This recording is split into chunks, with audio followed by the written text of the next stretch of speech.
just a regular guy like me from Pine Grove, has ventured out into his backyard every Thursday night just to do some crazy little thing where we reached out to people in the ether of the internet. Stephen Harper, if you will. And tonight is the end of the 4th year of doing that. And it's culminated into this, what you hear today, people. The greatest podcast ever to come out of a shed in Pine Grove. You know it. And the greatest button in podcast history, the Nocturnal Emissions. But we got to get this show started. We got a great guest tonight, and he's a drummer. Killing it. Yay. And we also have a super fan here, Jen Husco. Yeah. So we got to get this show on the road, but there's only one way to do it, boys. How's that, Peter? We got to play the theme song.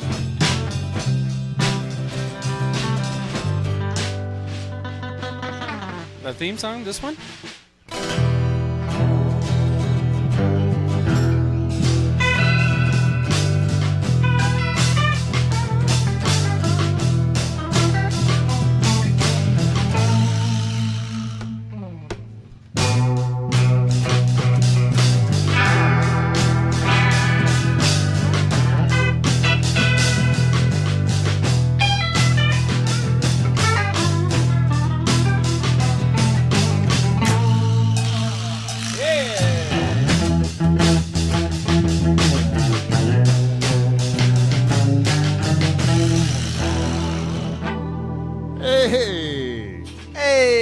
Super fan, let's hear some applause. Welcome everybody live from the Dutch Hall, the greatest podcast ever to come out of a pool shed in Pine Grove, Ontario. That's right. Bar none. And I think we are that way because we have the greatest band in podcast history, the Nocturnal Emissions. All right. Who are comprised this week of Steve the Reluctant German on lead guitar. Stevie! Our band leader, Michael Bowe on vocals and rhythm. Hello, ladies and gentlemen. We have a man here today, the balls of the Nocturnal Emissions. Not only is he has the bass in his hand, but he also has a microphone this week, people. Fuck you, Charter. Fuck you, Charter. Yeah. And that's why that fat fuck isn't here. And who's playing percussion, you might ask? That's our guest tonight. He's a comedian that I've been lucky enough to work with at a bunch of shows. Giordat is here, everyone. Hey, Stevie! All right. 2 Stevens. Yeah, 2 Stevens. And our super fan this week is sitting at the bar. She's taking the place of my brother, our bartender. Hey. She's working double duty, and she's doing a great job of it. Let's hear it for Jen Husco, everyone. Hey. Shareholder Jen Husco. Shareholder Jen Husco. Prestige worldwide. Yeah. A little shout out to my wife, who helps us every week. She's recording this for posterity. She's the lovely and talented Dr. Jane Van Dyke.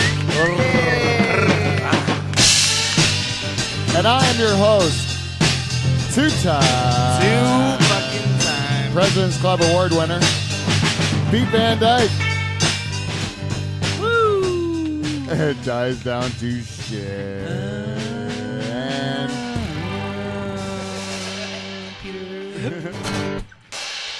Welcome, everyone. This is our season 4 finale, everyone. Our season 4 finale. Finalia. Yeah. Yay.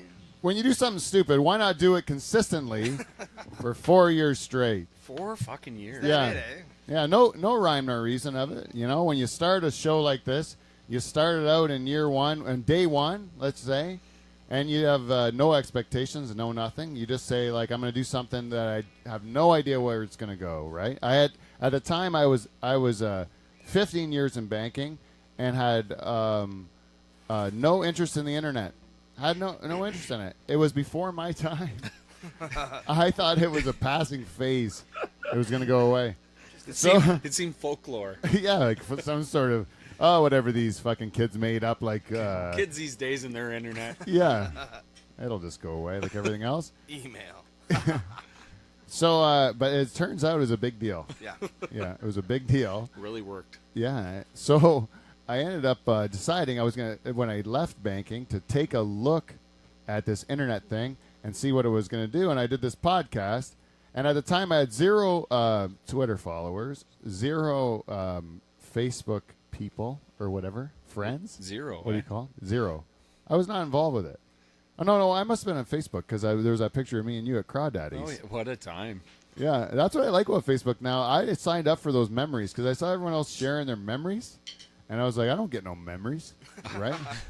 I don't get no memories, so I had to sign up for memories. And then they start sending me memories now. I'm like, these memories are great. You have to sign up for it? Yeah, I didn't thought sign you- up either. I thought they just like force fed you that. No, stuff. did you just get it? It must be on your preferences or whatever automatically. I don't know. You didn't have any memories. You just get memories? I used to get them. Yeah. Who? I, You don't like your memories? No, I used to get them. Now I don't. I have Facebook amnesia. Oh, really? Did they take it away from you, or I don't know. I used to get them, but then my Facebook got hacked and I started a new account, and now this one I don't get them. Oh yeah, Maybe because it's not been around long enough to have any memories. maybe that's why I didn't get memories. Like 1-year-olds don't have memories, so Yeah. my 1-year-old Facebook account probably doesn't either. Yeah, your 1-year-old Facebook account is just like it doesn't even know its own hands. It's weak. Yeah, It's frail. you can't. You got to hold its neck. Yeah, like I used to have a lot of people on Facebook. If I had a comedy show, that would reach thousands. And now it Really, is that true? Yeah, I had like almost 5,000 people on Facebook because I was traveling so much. And I just add so much, like everyone you meet, you add on Facebook, right? Well, no, that's what you do because you're not an idiot. Yeah. You know what I do? What? I sit grumpy in the back of the comedy club with my arms folded, making myself as unapproachable to people as possible. Yeah, no. See, I was a raging alcoholic, so I would just approach everyone and close talk them until they fucking No, but you like people. add me on Facebook. You like people, right? You must still like people. Yeah, no, I'm very But- social. Yeah, but now this is Steve Giordat, by the way, our, By the way, our Let's drummer. introduce him. Yeah, the Yeah, guy I that didn't was- get a Yes. chance. he was murdering the drums earlier. Yeah, but I can't. You know, I'm just gonna go with this because I have a question. Because it's too interesting. You're like now. You used to drink, right? You're a raging alcoholic, right? Yeah. And so then you would be really social, right? Yeah. But now you're like not you like are sober. But I'm still super social. But the thing was, when I first got sober, I thought that all of that would go away. yeah. Like, I thought I would lose my social life. Yeah. I thought I wouldn't be able to do anything. But then I realized I was the only person getting drunk every day. Oh, really? Like, You were I was kinda like, this ruining is it. fucking normal. Yeah. And then I realized that people go to work and stuff sober. Yeah. Yep, that old chestnut. Well, I'll tell you, if I don't have a little medicated help, I ain't talking to a stranger. I'll tell you Yeah. that right now. I'm not social. Like, I'm the opposite. I'm like, I just really uncomfortable around people. Yeah, well, I was the most scared of not being able to ever get back on stage again. You thought that, Because I had never done comedy sober. oh yeah. All right? But You then know- I got up there and I was like, oh, shit, this is where I'm comfortable. I love it up here. Yeah. So- It's amazing, eh? Yeah, it's pretty crazy. It's actually, Steve came to help me film my set at Emerson, a sad set at Emerson. And no one showed up. Yeah, no one showed up Of at all. course, It that's was the really way it always sad. goes. Yeah, and it I'm was. gonna bring my camera today, Yeah. and no one comes. Well, you know, I did it I've done it for so long, and the people are like, I go, how come I don't get booked on this thing? And then they're like, do you have a tape? And I'm like, no. I know, and that's the thing. Like, and then you record yourself and you watch it, and you don't think it's funny. I never think I'm funny when I'm watching it, but when I'm up there, I'm like, fuck yeah, I'm killing it. Then you watch yourself after, and you're like, that's what I sound like. Oh, God. Oh man. Yeah. Like, Sometimes looking at yourself, you just see yourself up there, and you're just like you wanna hurt yourself somehow. You know, if you could reach through the camera and punch yourself in the face. yeah, you like know? I want a comedy assistant who will just tell me what's funny after my set, Yeah. Right. and so I don't have to. listen Honestly, to it. though. I don't Honestly. know. I don't Like know. you want him? Do you want him That'd to be only tell you the funny parts? Yeah, just like brutally honest. But that's the good thing about having a girlfriend, Yeah. because they'll tell you what's funny and what's not, because they're fucking around you all the time, right? You know, Steve, I have this joke, right? Yeah. You talking to me? Yeah, not the reluctant German. That's very confusing tonight. I'll tell you, Steve, right now. Are you talking to me? Sorry, I'm going to tell you the reluctant German. All right, thank you. I'm going to tell you German. I'm going to call you German for the Nice. rest of the night, German. It's easier. Whatever. Even though I know, and I want to put this out to the audience at the beginning of the show that this is a disclaimer that Steve is a reluctant German. So when I refer to him as the German, let everyone out there know that he's reluctant about it. Is that Right? is he a Holocaust denier? Yes. No, Steve is. Oh, let's go, Steve. What do you want to say about it? No, that shit happened. That was awful.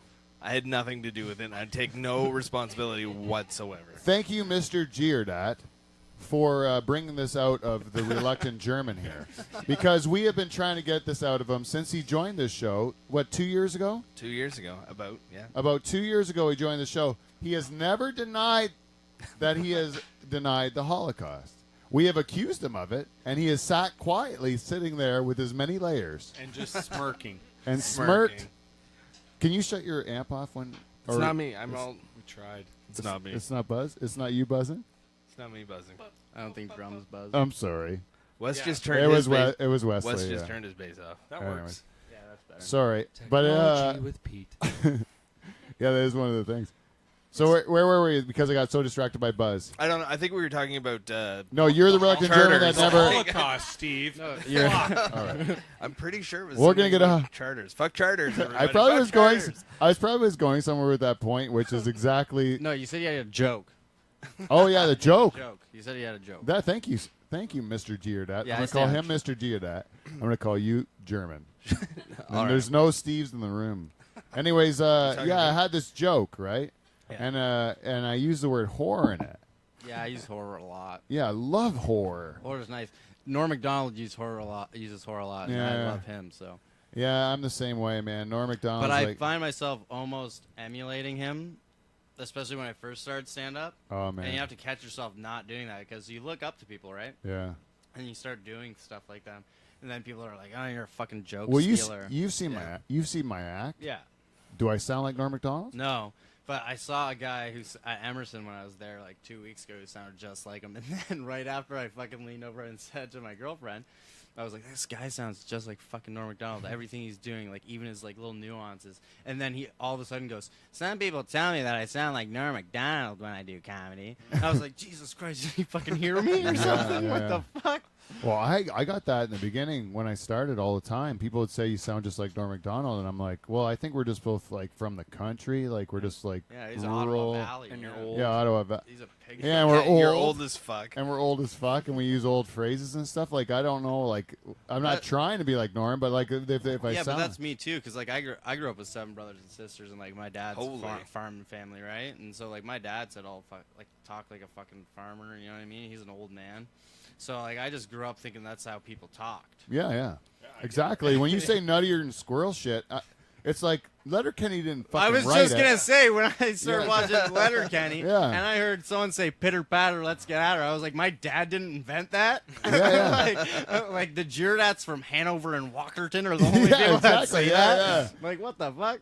Yeah, no shit, man. It's everywhere, and that's the thing about this show is that that when we started this show, we thought like we would be like we didn't know who would listen, right? But we kind of figured that we would, Rural yeah, that would be the people that would listen to us because like nobody, if you want to watch anything or listen to anything, it's like you got like the posh like glamorous like celebrity bullshit, you know, Yeah. like all that crap, and then you have like the fucking disaster like nightmare train like white trash and like Maury finding your daddy and like fucking Honey Boo Boo and all that shit, like all the fucking like trash of the trash, right?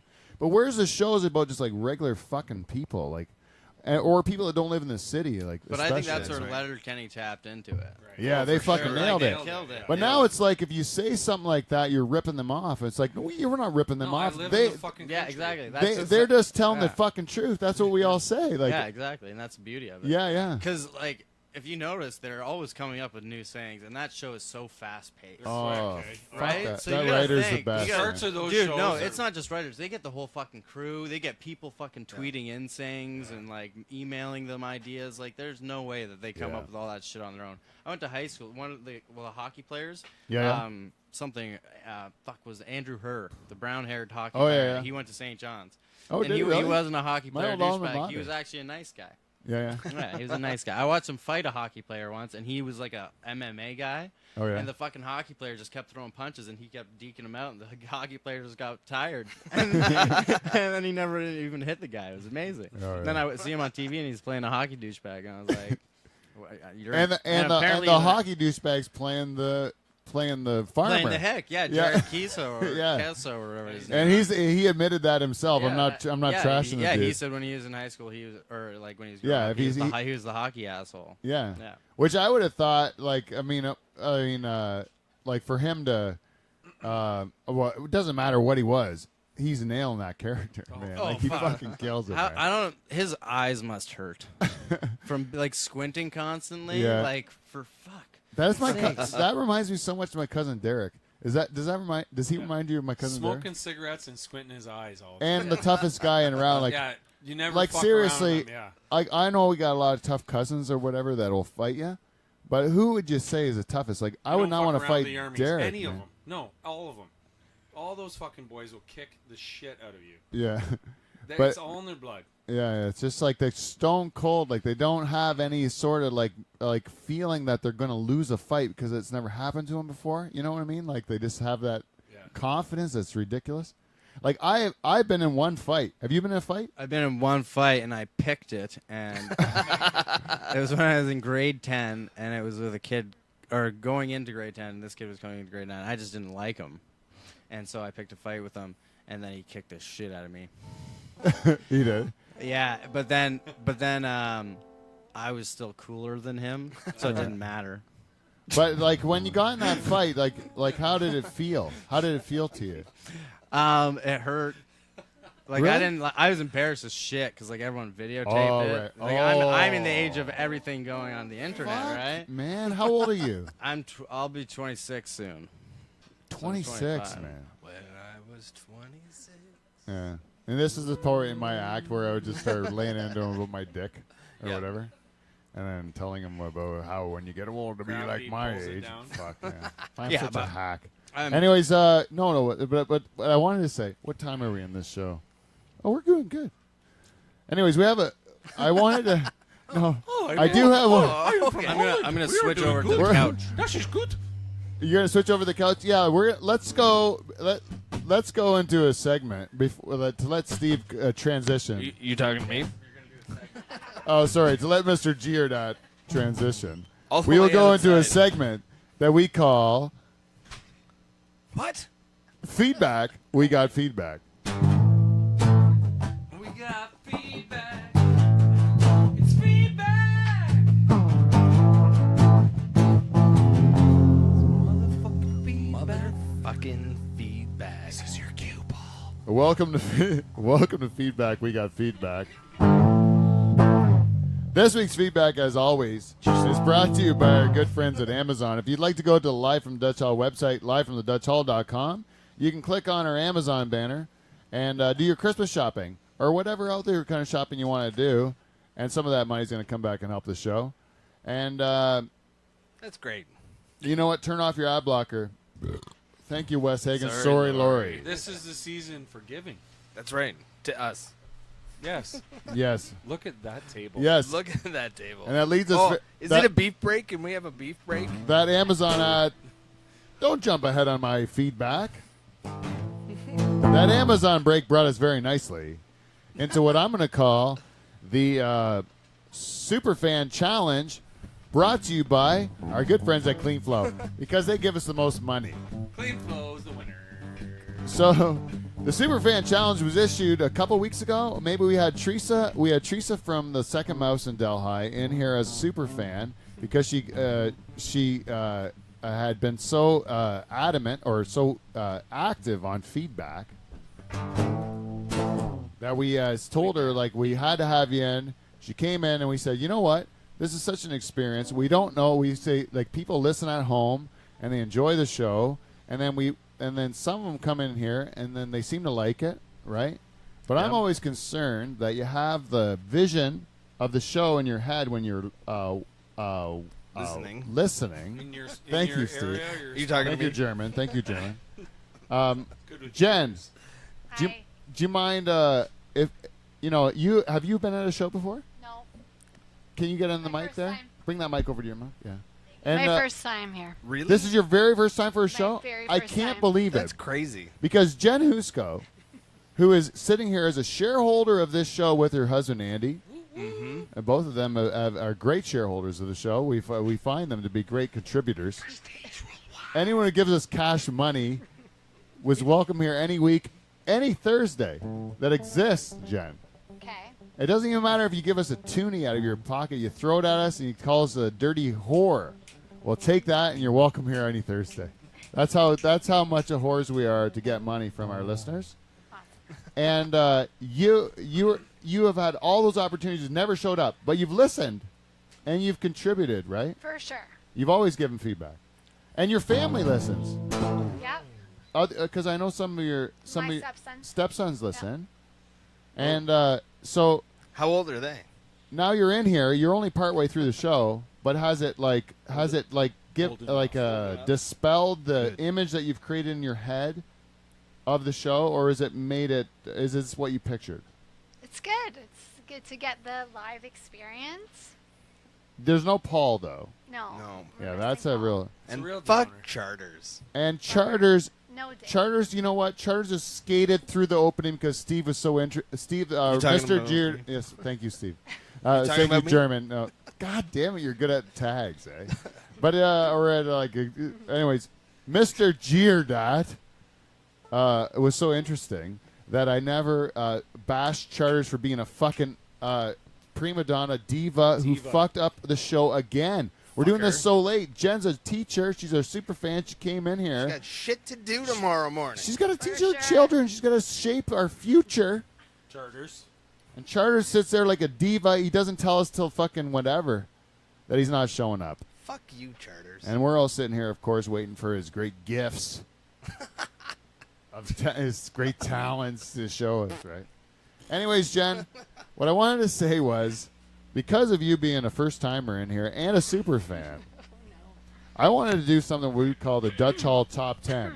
Oh, Kind of like in honor of David Letterman, the Dutch Hall Top 10. that's 10. And these are the top 10 things that you might not know, because we are asking superfans to come in each and every week That's right. from here on in. Season 5 is going to be superfans every week. Let's make it happen. Yeah, we got superfans lined up, ready to go. Yes. Get your ass in here. We got superfans that have sent us Christmas gifts. There was like nice gifts that win our love, which we told them, if you want to be a superfan, you have to win our favors by giving us free shit because we don't get any money for this. And it's working.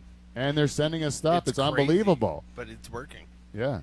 And they're going to be all those people are going to come in, but I'm worried because because I know that they might be listening in their cubicle at their work or underneath an airplane or something like that, or whatever you're doing, washing dishes in your nice place where you got like a family that you love and you're like a Christian and you're like don't do anything bad, and then you come into the Dutch Hall and you're like, oh my God, I thought those guys were pretty cool guys, and it turns out they're just I'm not in. I don't know what I was in for, And so I want to tell you the top 10 things you might not know about the Dutch Hall before you get here. Okay? All right, let's do that. Woo! Inside scoop. Is it- Quickly write a jingle. Top 10 things. This is I each. got a Top beer in 10 my things. hand. I can't Okay, ride sorry, a no. jingle. Number 10. Oh, if only we had a drummer Only we had someone for to do it. real life. Yeah, we Drum roll, that's all right. we eat a nice meat tray every week. That's Yes. number 10. Oh, I can't believe that's 10. Yeah, and this week That's a high it's a nice number 10. Yeah, can we have a beef break? There's beef around there. We got Jane serving it. It's a celebration. It's a season 4 finale. What a spread. Jane, I'll take some beef. So we get a nice meat tray every week, and Jane prepares that every week. She thinks about it and she's a busy woman. She works like I've never seen her stop working. She never sleeps. She just works and then collapses, and I pick her up off the floor and then tell her to take a shower and go back to work. You know what I like the best about the meat tray is that it always has a little change to it too. Yeah. What we like to do is we throw in, of course, some sort of salted meat. We want to have that. Then you put in a cheese. I like the cheddar for a while, but because of the Dutch thing where they threw in Gouda, and then now Jane's just going straight fucking Gouda. Gouda. A Gouda. And then A nice pickle. pickle. And if she doesn't have a sweet pickle on that, it's like I'll throw it in the garbage. You I'll know, just throw it at this window, and I'll just start screaming obscenities. she wins my heart with the olives. That's the bonus he throws in. That's what I like. Boom. And sometimes those olives have like a pickled garlic in the olive. A little tweak, Whoa. a little stupka. I like the Yeah. blue cheese olives. Oh, blue cheese olives. Yeah, nailed it. Like that is also awesome. Nice surprise. And what I like is sometimes having a beet, a nice pickled beet, Yep. which does make an appearance once in a while. A pickled beet will come into the hall. But anyways, I digress. Thank you, Jane, for the meat tray. Number 9. There is a case of Bud Light in the fridge every week. Yay. Yes. And what will also happen, as Jen, our bartender this week, has found out, is that there's a beer lunch probably every week. Because I have a small bar fridge that doesn't fit the case. And sometimes there's a few bottles left over from the week before. So I just shove them all in, and then you take one, and it's like guaranteed that they're going to smash. Yeah, usually Paul just waits for somebody to do that, and then he blames it on them. Yeah, the reason being is that Paul has never gotten a fucking beer out of that fridge for anyone. Nope. Because he can't turn around. He just sits there. And this is because I am making fun of Paul because he didn't fucking show up either, right? Oh, fuck that The guy season too. 4 finale, the guy's our bartender. He's supposed to be here. We have a sponsor, Norpac. The beef people. The beef people. Hey, Michael. Sorry, Come on, you sorry. We stepped got all a over bartender. that. He stepped all over our line. Jesus. Fuck We got a you, sponsor, Bo. Norpac. The beef people. Yeah, who Yeah. expect her to say her line because she's our I bartender. didn't know if she was in on it. You know what these guys give us? They She's give a us. super fan. Of course she's in on it. She knows what's going. She knows what's the what. Sorry, Jen. It's okay. Can you repent my sins with a nice glass of whiskey? Number 8. She sure Paul can. snoring is a distraction in the room. No. Yes. It's soothing. Sometimes it is, but it does kind of create the pace of the show. Like it slows it down a bit because you can hear that like. And he's not even asleep. His eyes are wide open, and he's thinking of things, and he's still snoring into the microphone. Anyways, we miss him. Yeah, Yes, every we once, do. in a while, Dearly. every once in a while, he like blows out cunt. Assholes. Oh, fuck him. Fuck you. Oh, fuck her right in the pussy. Steve the Reluctant German, You talking about me? yes, Sweet. is more racist in person when you meet him. You're not talking about me. True. This is the one that's actually the main concern of the Dutch Hall, is it gets smoky in here. Oh, that's true. This is number 6. Also known as the blue haze. It's the Blue Haze. I believe comedy and music always look better in a smoky room, and therefore we encourage anybody that likes to smoke it up in here. But if you don't like the smell of smoke, or you get sensitive about the fact that you like your health and such, or your clothes not stinking and that sort of thing, you pretty much have to throw your clothes out after you come to the Dutch Hall. Pretty much. Yeah. Don't come inside your house. That's a rookie move. Yeah. No, you. Take your clothes off and burn them in the Outside. garbage. Yeah, when you get home from the Dutch Hall, you take your clothes off at the outside in the cold, and then you just wait in the morning. If you still smell it and it still looks like it's Burn not, it. you just burn it. Yeah, If it doesn't, you can bring it in. yeah. Mike, number 5. Mike's state of drunkenness is a wild card. Oh yeah. Every week, we do not know which Michael Bowe is going to show up at the show. That's accurate. Yeah. So you may have just regular Mike Bowe, who's like got a lot of things on his mind, things to do. He's here for an hour and like don't bother me. Or you might get Mike Bowe, who's been on a 3-day bender, Yeah. who's just showing up. Mean old drunk Mike Bowe. I like you. To be honest, I don't know which one I like better. I don't know which one I like better. Number 4, the bathroom at the Dutch Hall is outside. Sure Just have a is. nice piss on the Pine Grove grass. That's how it works, man or woman.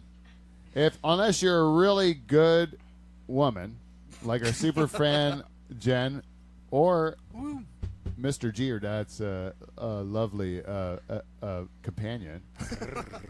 Those two people. Yeah, of course, Britt. I know, but I didn't know if she wanted to know. Anyways, Britt. Those people can use it because they're good. But most other scrub women that come here, you're just like you're just like have a squat on the old grass there, Take a piss in the snow. I don't give a shit. No, sorry, we haven't had any of those yet. Number 3. Angels. There are 2 mustaches in the Dutch Hall that are not attached to a person's face. One is attached to our. There's actually 3 mustaches. Sorry, man. One is a fake mustache. That's a fake mustache From a Halloween party. From a Halloween party. Dale Earnhardt Jr. One, of course, is on our senior. Sorry. Yeah, senior. Zombie. One, of course, is on our garage door of infamy, which is a combination of Michael Bow's mustache and Dave Charter's mustache. Fuck Dave. What do you call that? Auburn? Yeah, it's his nice. You can really see the color of Dave's coming through yours, eh? No, Considering he was a loser and you were the winner, you think yours would shine through. Mine was like dark black. Yours was like black as night, and Charter's was but his just rains through because it's so glorious. And he was a loser, and that was what was glued on his face. And then we took it off his face and put it on the wall. And the other one was Charter's Christmas present from 2 years ago that he gave me at my Van Dyke Christmas. And it's his mustache in a jar that he grew for a year, and just to shave off at Christmas and give to me as a gift. His whole plan was to do that. In a velvet package. No, I put it in a velvet case. Oh, nice. Yeah, I put it in the velvet case to display it. It's greatness. And sometimes when we have new people here at the hall, we didn't do this to you guys, but we make them smell it. we open the jar and make them smell Char's mustache. It's a Cologne we're working on. Yeah. So if you still number 2, your mic may not work here at the Dutch Hall. That's right. There's a good chance you're going to come a long way to come like an hour drive plus, maybe an hour and a half, and you're going to come in the Dutch Hall. You might have a great night, but none of what you said is on the show. You're gonna At listen all. back and hear nothing. You're going to listen back and all the effort you put in, every joke you told, that we got a reaction in the room. We'll hear the reaction, That's right. but not your joke. Nope. Yeah, sorry, Brett Meeser. And Doug one time, yeah. Or We fucked two. a lot of people over, yeah. Are we fucking people over right now? I'm just looking at my Maybe. board. Maybe. Yeah, we might be. No one's being Does heard this right one now. work? Yep. That was actually low, I though. can't hear myself. No, I can't hear that either. How long have you been sitting there? Wait, I actually am low on that one. You know what I like about Try it him out. sitting on the couch over there? You can see him. Steve, not the Try now? reluctant German. Oh, He's got a nice Van Dyke Party Services cup. it's true. He's drinking out of a nice, enormous yellow cup. That's whoa. Oh, Oh, hey, they're hey, they're hey. not There's Steve. There he crackly, goes. but Yeah, that's Supporting because that's we. better. That's all the nicotine in that. It's Yeah, the board is full of nicotine. That's all it is. good. Right? Yeah, that's better. That would be 11. Is that the board is? Yeah, we put it at 11. Everything is cranked to the top. That's another thing that didn't fit on the list. One higher. Number one reason, number one thing you might not know about the Dutch Hall. Brrr, just do some sort of thing. You can't smell the Dutch Hall. That's true. Yeah. Yeah, well, smell It it. smells like Otto's coat and Charter's sweater. It's a mix. It It's a smells mix. like Charter's Burford Coyotes coaching sweater. Yeah. You know, we started the Superfan. That's like Dave Letterman's top 10 list. Number one's always a bomb. Yeah. Anyways, Superfan Challenge. We issued it a few weeks ago when we had the cheese lady in. And, do you mind going to the drums just for the checking out? And we had soon after we issued the challenge, we had on Twitter a picture come out, and it's of a package that was delivered to my doorstep from BV. Oh. Yeah, a good super that? fan, a former listener of the week of the show, Bruce Veltri, and he gave us a bottle of very nice whiskey, which we had a yes. shot of at the We beginning did. of the show. Thank you. Is that a nice rare? A nice rare Gibson's finest in a nice bag, signed to the Dutch Hall, love Bruce Veltri. And we're going to tell you, Bruce, you're a super fan. You're in. Urine. You're in. Gross. You're like pee. Next, last week's listener, super fan that was in the hall, Lori Ball, she gave us a piece of feedback. live from the Dutch Hall at gmail.com. And she says, well, I have to say listening, even if you were on the program, is fun. Thank you, fellas, for the good time and the special honor of being the first Superfan guest and listener of the week. Technically, she wasn't the first, just to say, because we've had many listeners, like Superfans, and she was one of them. Sure. Anyways, but from now on, we're doing it. Looks like there's a huge competition now. Have fun. I must also say thank you, Pete, for always apologizing when he burps in the microphone. He knows how much I do not like that. It makes me chuckle every time he does it now. Glad to see that the voice of his big sister is always telling him the right thing to do. Which is true. She's my conscience. Because she's good and I am bad. I know that. Keep doing what you're doing because it's good, and feedback has gotten so much better from the early days where I was not a fan of the segment. Do you remember that? Yeah, she hated it. She hated feedback because it was so tangent-y and it kept going off.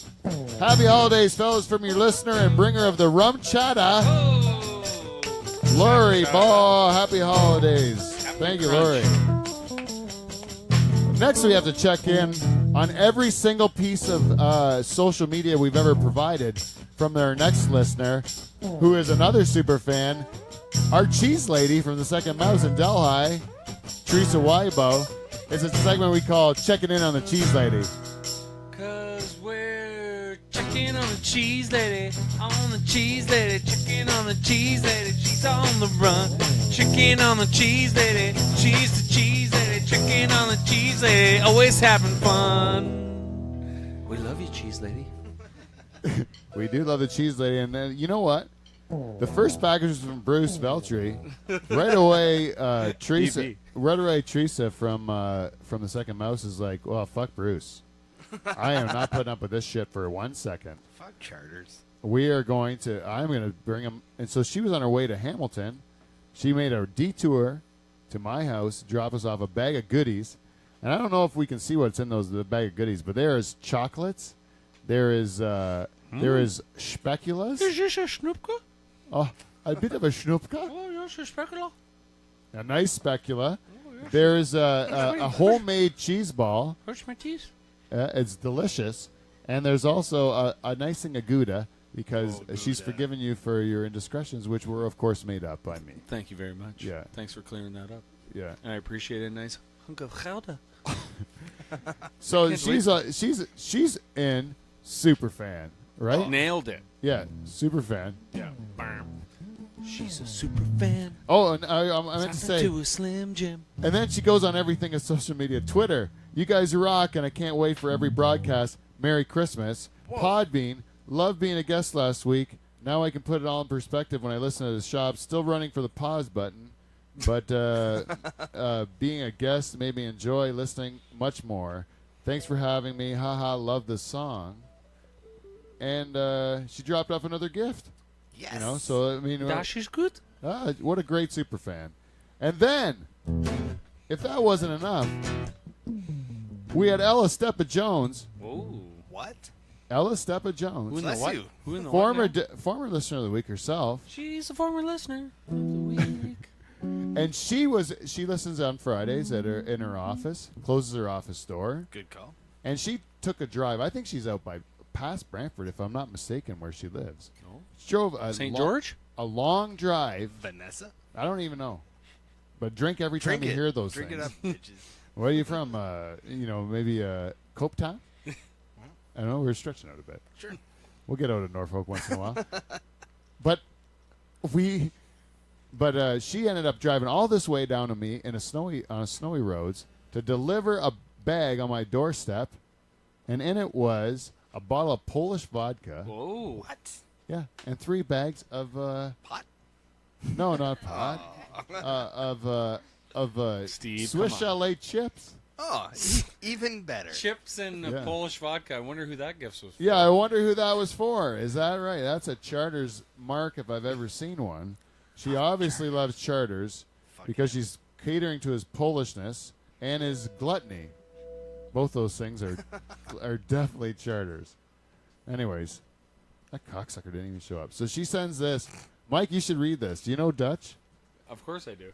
It says Westjok Svet. You know? What's with the chicks? Oh, you nailed it. She writes, I'm a fly on the wall during your conversations. I may not always agree with what you all have to say, but it's important to know. That's your Charles impression. Yeah, that is a good one. I'm the loudest. I may not always agree with what you all have to say, but it's important to know all sides of an issue so I can form my own opinion. Good call. You make me laugh. You make me angry. You make me think. Keep up the great work. What do we say that makes anyone think? I've never thought that. I never thought that we said anything smart once since we started this thing. Have we? We're over 208. What? We've said nothing smart in 208 shows. I think that people just want to hear the truth. What's the truth, though? A bunch of bullshit that we're talking about right now. That's the truth? Yeah. Oh, maybe it is. Anyways, it says, keep up the great work. And thanks for keeping me company on Friday mornings. Merry Christmas. Ella Stepa Jones. Woo! Some Polish vodka for the Dutch Hall. P.S. There's plenty of room for all of us super fans in the sandbox. Which I think is a good message from Ella Stepa Jones. This isn't really a competition. We're not going to pick a winner because that would be fucking ruining things for us, right? Because everyone would be like a super fan, and then we would say, no, you guys are all shit except for this one. Yeah, what are we Super going to fan? We're going to quit after 1 week? Yeah. It's lots of time. So you think we're so spoiled. We got cheese, we got whiskey, we got vodka, we got chips, and then another day passes, and there's another package on our doorstep. It's crazy. Yeah. It's like the 12 days of Dutch Hall. Yeah, this one. Yeah, it's the best. This one's from Bailey Adcock, a super fan of the show. She's come to both of her Swazies gigs. She's been a listener of the week as well. And all of a sudden, she comes all this way. She's a Waterford girl. What? Comes all this way. That's a half-hour drive, I think. But she's a Pine Grove girl, eh? Oh, OG. She's the old G. She's original PG. OPG, I like to call it. Original Pine Grove. Anyways, she says, to Pete and the Live from the Dutch Hall, family and friends, she calls you people. Aw. Thank you for the weekly laughter and the entertainment. Thanks for helping put Norfolk, especially the Grove, on the map. The Grove. The Grove. Yeah, the Grove. Huh. I'd watch that. Yeah, it's like one of those shows where there's a bunch of like good-looking The Grove. idiots with nothing in their heads, and they go around fucking each other and like stuff. So pretty much this. Yeah, I don't Except get it. there's no chicks. Yeah, there's no chicks here, and none of us get laid. Sorry. No. Sorry. Actually, I shouldn't say none of us get Yeah, laid. there's actually a lot of chicks in the room. and Sorry a to lot say of us chicks. get laid. Yeah, Because you're bragging about it, Steve, all the time. Come on. all the time. You brag about it because your wife's real horny and stuff. and He loves your cock. She And- just loves my cock. That's what it is. and I know Mike's not married, but he's chasing his wife to try to steal her virtue, or he's chasing his girlfriend to try to steal her virtue. You know, he's doing it all the time. So you know that he's hot and heavy because he's always like, because she's a woman of class. And Wes, man on the prowl. You know Wes. He's sticking his dick in everything he can. That's what I'm thinking. I'm And- locked down now. You're locked down? Lockdown. Are you locked down? Oh, yeah, you are locked down. Sorry. Locked down. I apologize. Especially Wes's girlfriend, because that was just a lot. One of those Dutch Hall facts. Wes technically, Oh, what? Wes, it could be worse. What? Said it could be worse. Yeah. But anyways, I've been with my wife forever, and I beg that I don't complain. You know what I mean? Man. That's all I'm saying. You're an angel. Yeah. It's great. I have a lot of good times. Anyways, enjoy these goodies and contributions to the show from Superfan Bailey and VG Meats, former sponsor, old longtime sponsor of the show. So thank you. And you know what they gave us? A whole box of stuff to put on our meat tray. A whole box from VG Meats, like pepperoni, A real salamis spread. and all that stuff. Yeah, and also two tomahawk steaks with butter and salt and all the stuff to do so it and stuff. When we cooked it up on the barbecue and served it, and it was delicious. It tastes like butter. Yeah, it was good, right? Oh. Heaven. My wife couldn't stop feeding it into her yap. She was just shoving handfuls into it. She loves steak.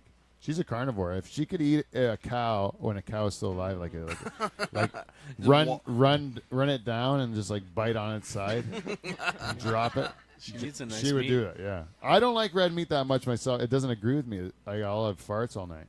But Jane will eat. You wonder why you're not getting laid, eh? Anyways, that's it for the Superfan Challenge this week. If you still want to win our affection, there's still time. You can win our affection any day of the week. If you're a superfan that hasn't sent us free shit, we'll take it. We even like Mondays. Yeah. Oh, and you know what? I want to say to VGs, you guys are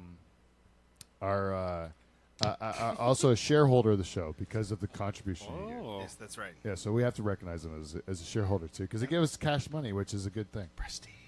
And by the way, we have 2 more sponsors to mention before we end this segment of feedback, and that's our good friends at Van Dyke Party Services. It is a Christmas season, and most of your families are horrible.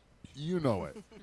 Sorry, Lori. And if you want to go hang around with a bunch of drips, go ahead and do that, and then just call it Christmas or whatever. Or you could send me an email, livefromthedutchhall@gmail.com, and hire Van Dyke Party Services, and we'll send you between 5 and 29 Van Dyke first cousins in bright yellow jackets, and you're going to have the fucking time of your life. And all it's going to cost you is $100 of cold hard cash, plus all of our expenses, which will be dear. Thick and robust. And if you're not 100% satisfied that you've had the time of your life, we'll return that $100. But those expenses have run through our bodies and potentially yours. Van Dyke Party Services, Don't live your life in regret. brought to you by our friends at Clean Flow. Yes, Clean Flow. What up, Clean Flow? And Charter's only fucking job this week was to use a Clean Flow product and tell us how it worked. Like a honey goo? Yeah, anything you can do, Charters, because that's your job. Because Clean Flow is your Clean Flow's bitch now, because they bought you with money, and that's what you can do. I tell you, if you want to be a sponsor of the show and you want to own Charters or anyone else, you want to own Steve the Reluctant German? Not for sale. No, he's for sale. It's true. He's cheap as fuck. It can happen. Just contact us at livefromthedutchhall@gmail.com or whatever else. Just call me. Anyways, what's it like? Our only other sponsor is Yarmy Electric. Oh, you know what season it is? Christmas season. You know what Christmas season is past? Deer hunting season, right? Yep. So you got deer hunting season and then Christmas season. And before that, it was busy season. And then when you're running a busy business like Yarmy Electric, every day is busy season. That's right. And you just got away. Guess what? You come back from hunting. You're going to be busy because there's a bunch of people that are waiting for their fucking bullshit. They're putting up barns and Whatever they're doing. whatnot. And you're sitting there looking at your Christmas tree smoking and cindering or whatever. You see a little, Cindering. it's like making sparks and stuff. And you're like, I think I'm going to kill my whole family. I should call Yarmy Electric. And he's like, no, Derek doesn't have the fucking time for you, man. He doesn't care about Christmas lights. He doesn't care about your bullshit. Unplug it. I don't know. Just throw a bucket on it. Just throw it out in the backyard. Who gives a fuck? Water the Leave. tree. Yeah. Water your lights. The man's busy. He's got 4 kids. What the guy does, all he does is he hunts, he fixes electrical problems, and he plants deep into his wife. Real deep. That's what he does, and he doesn't have time for your bullshit. They're having kids all the time. Yarmy Electric, if we don't get it right the first time, we'll get it right the second time. And if we don't get it right the second time, You can go fuck yourself. yeah! Jen's done now. How's it? Nice work. Yeah, very good. Super fan. And we have one more segment to get through, and it's our segment. It's where we talk to our good buddy, and he's been with us since week 1. He's our good buddy, the Haitian dwarf.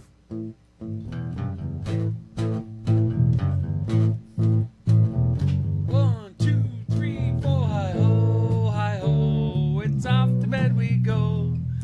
My face all mush and your red bush. Hi ho, hi ho. I know I said it was not a gonna ho. do- I don't even want to say it. I know I was going to do that. You went there. I know I was going to do that. I didn't know what else. I had no plan B. We had to go with it. Questionable topics. Yeah.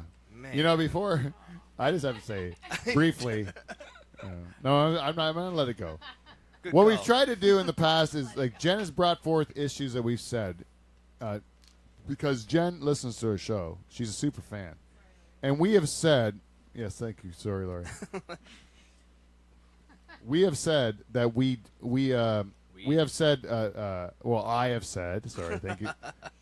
Thank you, German. That I had preconceived notions about redheads because of the information I've been given incorrectly by people. Right? Incorrectly. Right. And I have made this information known on the show in the past, and Jen has taken exception to those claims that I have made. And then so I have then tried to rectify the situation by showing the error of my understanding. And I've made the matters worse each time. Every Spreading time. prejudice. Right. Well, mostly because of the guests I've had in who have added more information to cloud my judgment even further about you mythical redheads who I've never had a crack at. Right. If I would have had a crack at a redhead, I would know the myths. Now I just fill it in with these like wonders, you know, these wonderabouts, you know. You just fill it. Folklore. Yeah, folklore. It's like a myth, like a unicorn. Right? Anyways, I'm sorry, Jen. That's what I was getting at. So Haitian Dwarf gives us feedback on iTunes every week. He goes to iTunes, and this week he gave us 5 stars. And he entitles his feedback, Pine Grove's Finest. How you guys manage to come up with such riveting content week after week, I will never understand. And that normally would sound like, a sarcastic, regular Haitian Dwarf thing where he's kind of like a bit of a cut. He's being a bit of a cook. But this week I think it's sincere because he goes on to say, it's just like when you think the show has reached its highest peak of success and you go and bring on a drum kit, right? So I believe he feels it's really sincere, that we've actually, we hit the peak. He thought our show was great, and we made put a drum kit in. Now we're even better. Bam. Don't you think, though? Especially tonight. When Yeah, somebody knows what they're doing. I like it either way. Like A it's drum kit's nice, but a drum kit and a drummer? and a drummer with a drummer. That really works. That works. Anyways, that's it for feedback. We got feedback everywhere, everybody. If you'd like to give us feedback, there's a bunch of ways to do it. You can go live from the Dutch Hall at gmail.com. You can like us on Facebook, follow us on Twitter or Instagram, blah, blah, blah. All that shit, or iTunes or Podbean, blah, blah. We have tons of ways you can do The it. whole internet. The whole internet. Stephen Harper. It works for us. Yes. Eyes. So it's now our great pleasure Woo! to introduce our guest tonight. He is originally from Brantford, Yeah. now residing in Hamilton, Ontario. I had the pleasure of working with him at a bunch of gigs. He is Steve Giordat, everyone. Hey! Hello. There we go. Thank you. Hey, Steve. What's You up? talking to me? Sorry. Fuck you. From now on, You are no more German. of that. No more of that bit, because I'm going to call this guy Steve, and you are the German. Okay. But you were going to become like Just wanted to make sure, that's all. yeah. No, the bit's over now. It worked until it doesn't. It worked until it You doesn't. killed it. Did I stomp on it? Like I don't care. You talking to me? I don't get it. Anyway, Steve, we got into this bit earlier in the show, but I have to get right back to it. You're a young man, I'm a young man. right? You're in your 20s, Yeah. and Yeah. you are sober, I'm sober now. Yeah, 5.5 months, something like that. right? Something like that. So like, when did you start drinking? Ah, fuck. Was it booze though? Yeah, it was just booze. Just booze. Just yeah. booze? Yeah. I mean, I did other stuff, but the problem was the booze. The problem, yeah, okay. So when did you start drinking? High school? I think the first time I got drunk was grade 9. My brother bought me and Mickey a rye and dropped me off at a house party. And then, actually, this is funny because this is the first time I remember being drunk and doing something stupid drunk. Yeah. I was in grade 9, so I didn't really know what I was doing with ladies. Yeah. And so I went home with this girl, and I kept trying to finger bang her. Yeah. but she was on a rag. Yeah. She kept trying to like hint that I couldn't do that, but I didn't fucking catch on because I'm fucking Yeah. like this grade 9 idiot. Yeah. Just going for it. Going for drunk gold. as shit. Yeah. And then she just was like, no, there's a fucking tampon in there, and I was like, oh, yeah. And then I called my brother and I was like, can you pick me up? And then I just told him I finger banged the chick. Yeah, I don't care. Like, now that I'm old, I would finger bang a girl with on her rag with no problems. Oh yeah. Like, when you're young, you're like, you find reasons to find things that are gross. Like, you're like, oh, yeah, I don't want to do that. It's like, Yeah. But, like, when you're old, you're like, oh, I'll just get what I get. Yeah. I like fucked up shit. Because now that I can't drink, I have to gotta find my cheap thrills other ways. Right. You have to replace it with something, right? Well, yeah, I'm an addict, right? You know, some people replace it with religion. That's a big thing that I've noticed because I was a hardcore alcoholic. Like I went to 2 inpatient programs. So this past year I spent probably like 8 months of the year in rehab. Really? Yeah, because I went to rehab in Simcoe, and I got out and I relapsed right away, and I spent like 3 weeks on a bender. Oh. And then I went back to Holmes' house, which is a Yeah, it's in Simcoe, yeah. Yeah, so I went back to Holmes' house, and I was like, I fucked up. Yeah. And so they put me in the detox, and then they're like, you need long-term treatment. So then they sent me to Hamilton, and I spent 3 months in an inpatient program. Another inpatient program, like an intensive one. When you're like that into booze and stuff, do you have like physical withdrawals from it? Oh, fuck, yeah. Yeah, like, I had terrible seizures. I was puking blood and like vile, like black shit because your stomach is empty, but it still wants to puke. Oh yeah. So like you just start puking up whatever the fuck is in there, and it's not much because like when you're on a liquid diet, when you're drinking like I was a whiskey guy or a bourbon guy, and I was drinking like a 60 a day. So when you wake up and your hands are shaking like this, and the only thing to make it stop is booze, you're not going to eat anything. You're going to take a couple drinks to calm yourself down. By the time you've had a few drinks, you're not thinking about food. You're like, I'm feeling good. I got a buzz on. I feel good again. But you go a couple hours without that fucking drink, your body goes into shock, and that's when you start getting the withdrawal. So, like, what made you quit? I hit my rock bottom. Everyone has their rock bottom, but mine was mine took a couple of fucking times to try it. Like, this wasn't my first fucking time trying rehab. Right. Yeah. Like, when I was out west, it was under control, I guess, in a sense. Like, not under control. I was still a fucking alcoholic, but I could pay my bills and go to work. But that's just because I ran a bar, so I could be drunk at work. Yeah. So, but if I had a normal job, it would have been fucked. They say sometimes you don't hit rock bottom, you kind of bounce off it, eh?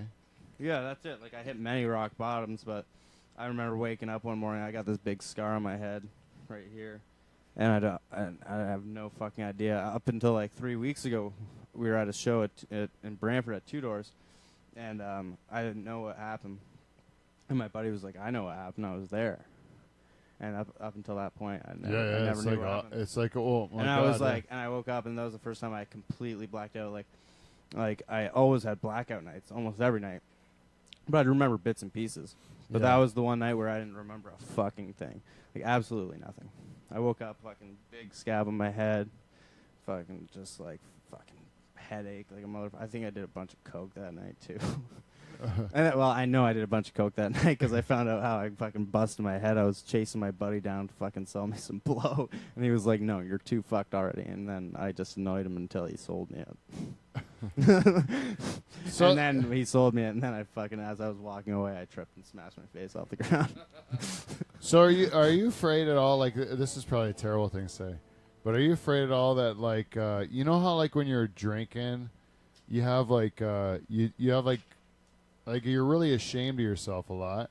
Yeah, the next a lot day, of guilt and shame. Yeah, but like most of the time, you do like stupid things that are super fun, right? Yeah, but when it gets to the point where, like, I wasn't even drinking for fun anymore. I was drinking just to keep the fucking feeling of death away from me. Right. I was drinking to feel normal. But I'm saying, like, are you afraid that are you how do you have to adjust your whole way of being because you're you don't know how to have fun Yeah, without like it? in rehab, the first thing they tell you is you don't have to just stop drinking. You have to fucking change your entire life. This isn't just like I have to put down the bottle. This is I have to look at myself completely different and fucking change everything. And if I start to see old patterns arise of just the way I'm even interacting with people Right. or the places I'm going, you know what I mean? Right. Any old patterns, I have to identify that right away and be like, is that leading me back to where I was? Do you have a sponsor? No, I'm not into the AA thing. I tried it. I tried doing it, and Do they make you pick a higher power? yeah. But the thing is, they have this thing. They say it can be anything. They always say it could be a light bulb.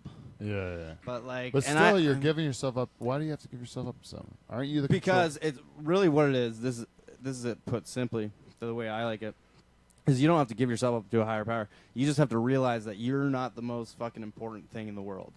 Oh, is that the point of yeah, that? because addiction is so fucking selfish, right? So you Right. have to say, okay, this isn't all about me. Oh. This is the world doesn't fucking revolve around Steve. Because we're as addicts, we're so selfish. How many addicts miss their fucking kids' birthdays and fucking, you know why? Because They put their own they put needs them up. yeah, they put Yeah. themselves before their fucking kids and shit like that. So you just have to say, I'm not. You got to push the ego away. So you could put your kids as the higher power, or your. Yes, but that can't be the reason you're getting sober. You have You to, have to be you for have yourself. You have to do it for yourself, because if you're doing it for other people, say I did it for my dad, and then my dad died. Then you'd have, yeah. Then what am I doing it for? Right. Then I've got an excuse to drink. Right. So you do it for yourself, and then when you die, then you can drink, I guess.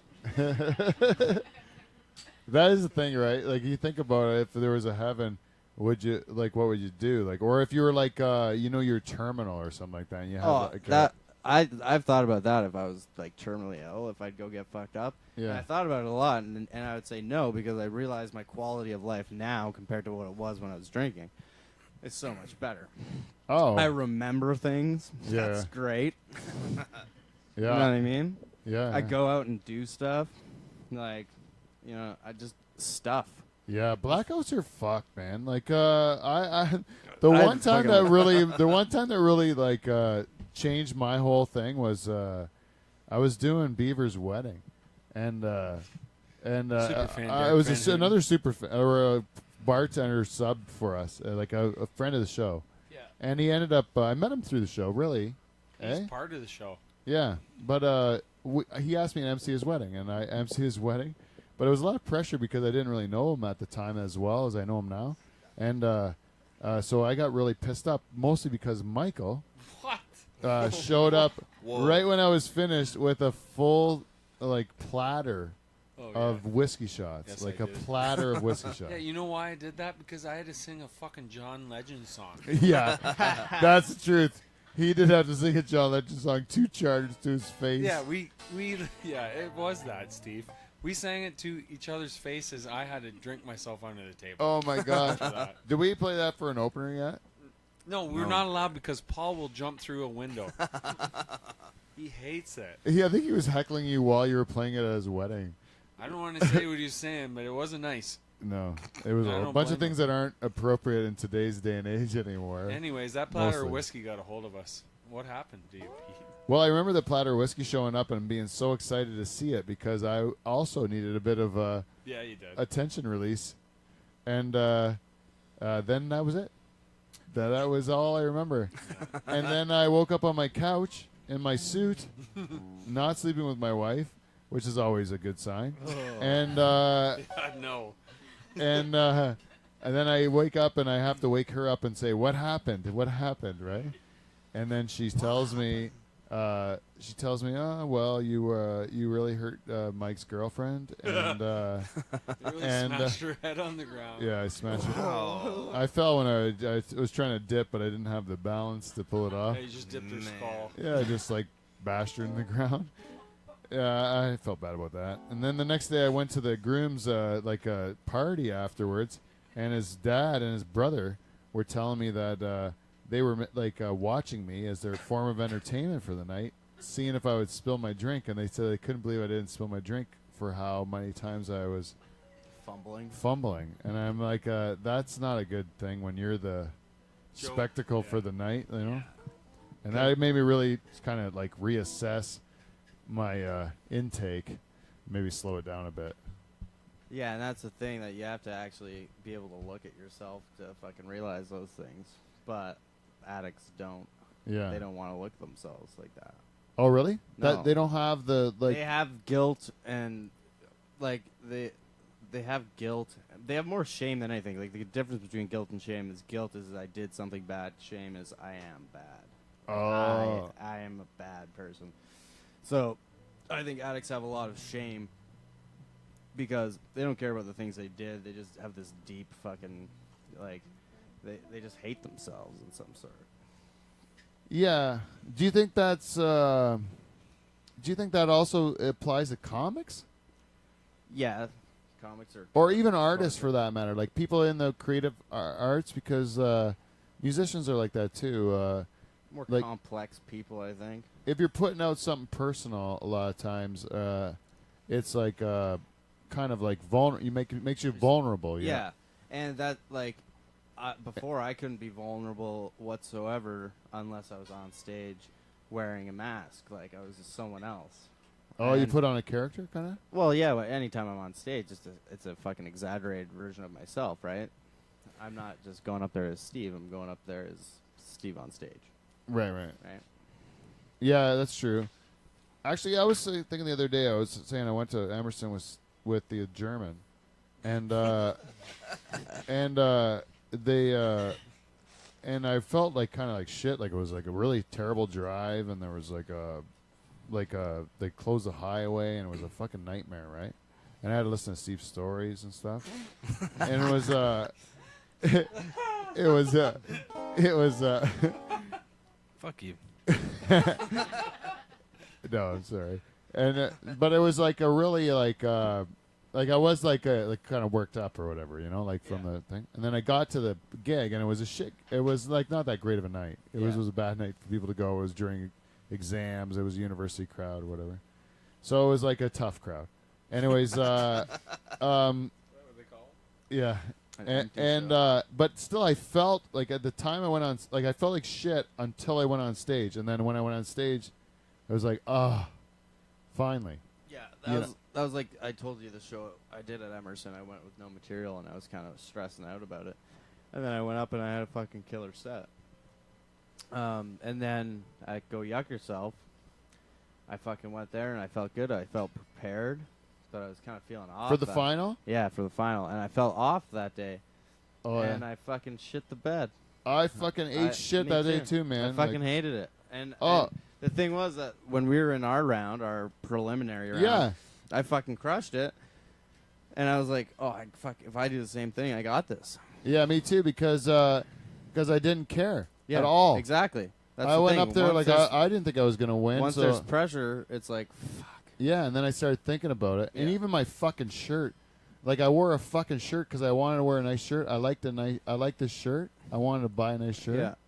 And I wore this fucking shirt, and everyone just kept fucking making fun of me for my shirt. and then they were saying I was like Manolis and stuff like that. I'm like, fuck. Oh, the Western shirt? That's the thing. I have a bunch of Western shirts, and I had a mustache. And everyone started calling me Little Manoli. Yeah, and they're like, fuck, I didn't, like, I live I'm fucking Norfolk County. I grew up with horses. We went to horse shows when we were kids. Yeah, but reminds me of my Manolis has the fucking, he's had it he's been doing it since he started, like, it's 20 years ago. It's because he owns one shirt. That's why, because he owns one. He's got a lot of those Western shirts. He even did. I've seen one, the brown one. He's even done his Comedy Now special on one of those Western shirts. Yeah, it's the same fucking shirt. No, he's got it hanging up still. He said he's never worn it since or something like that. Mm-hmm. Probably because it doesn't fit. No, I'm just teasing. Yeah, I don't know. It's just everything about that night was fucking mind fucking me because I was like into my head too much. If I just would have up and did what I did every other night when I didn't give a fuck, I would have done fine. Put a little bit of pressure on yourself when it fucks it.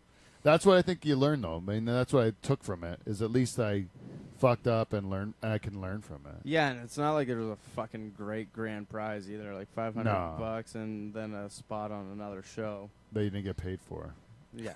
Yeah, I know. And there was free food and free booze, and I don't drink, Yeah. so I don't fucking care. Yeah, well, that's the thing. I wasn't too worried about that. It was just more like, you know, you wanted to do a good fun. showing. It's fun, yeah. And I didn't and like- it was fucking packed as And fuck. neither one of us ate shit. Like, neither one of us, like, No, I didn't bomb, but compared to how you could have done. the week prior or whatever, Yeah, that's it what I was said. just a huge difference. And then the thing was, I recorded the finals, but I didn't record the other one. Oh, yeah. And I was like, fuck, that would have been the perfect night to record and send out to people, because it was that our night was packed as well, right? Yeah, yeah. And but yeah, that was Yeah, fun. that crowd It was cool. awesome.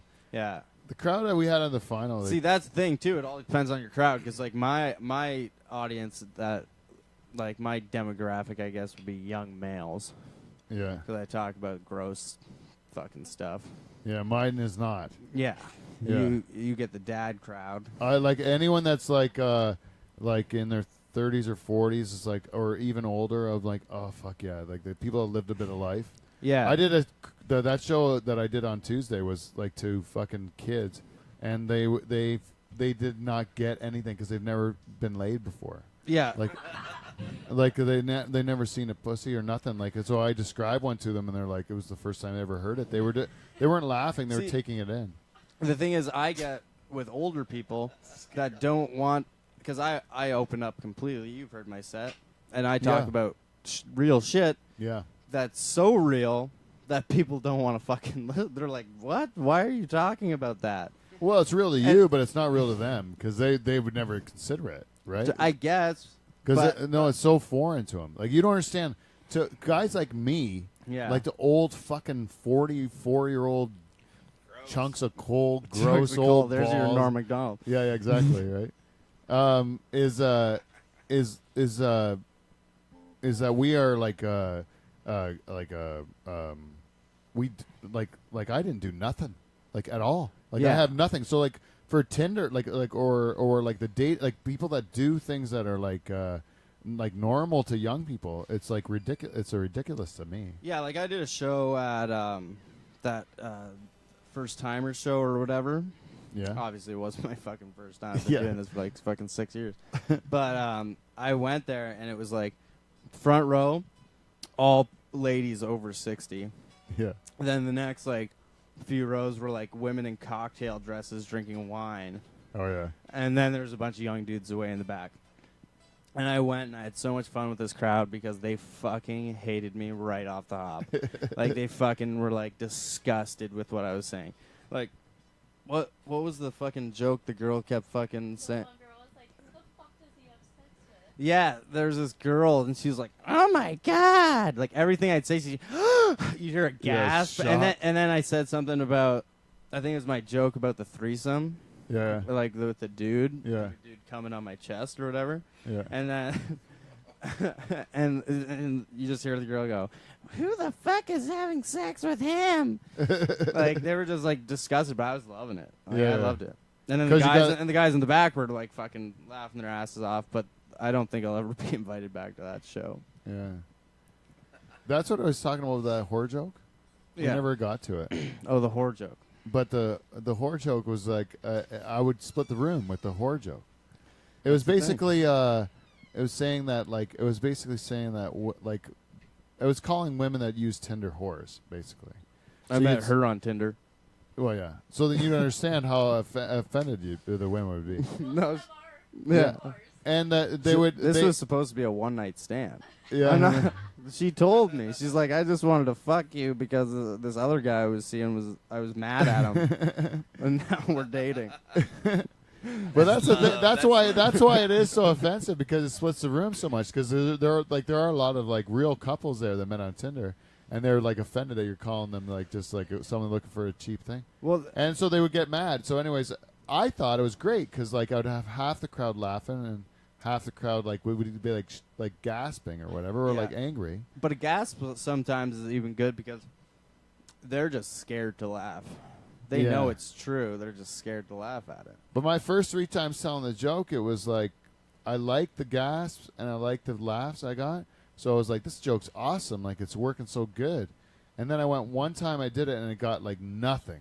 It just died. Yeah. And then the comics in the room were saying it's too harsh. You're like you gotta change your wording a bit. It's too harsh. Can't use horror anymore.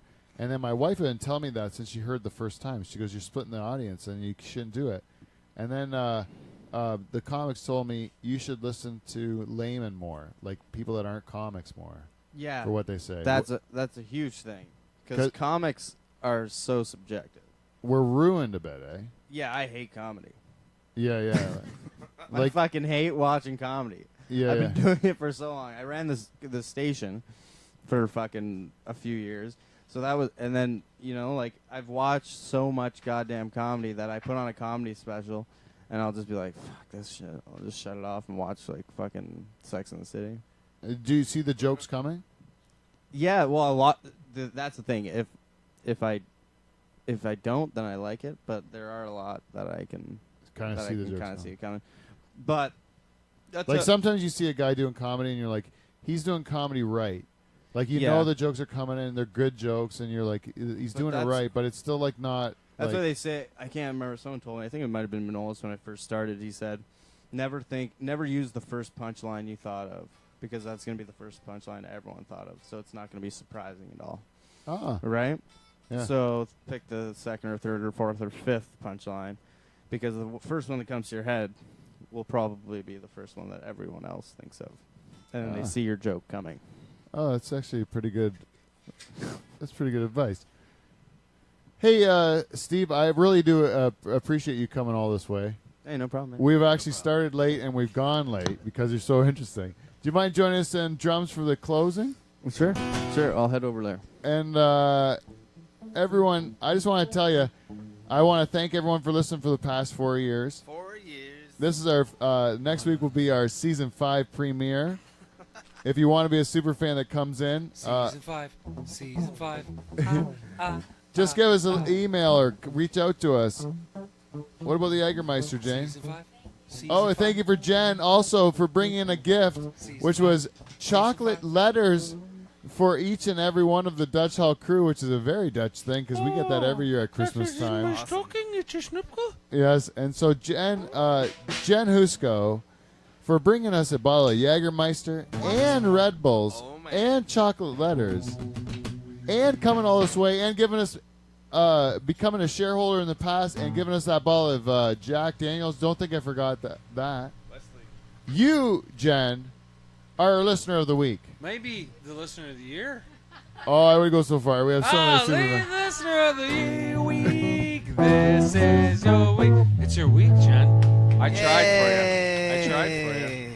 You are just the listener of the week. But anyways, thank you everyone for listening for the last 4 years. Tell a friend. Reach out to us at livefromthedutchhall@gmail.com, Facebook, Twitter, Instagram, whatever you want to do. Other than that, CUNT. See you next Thursday.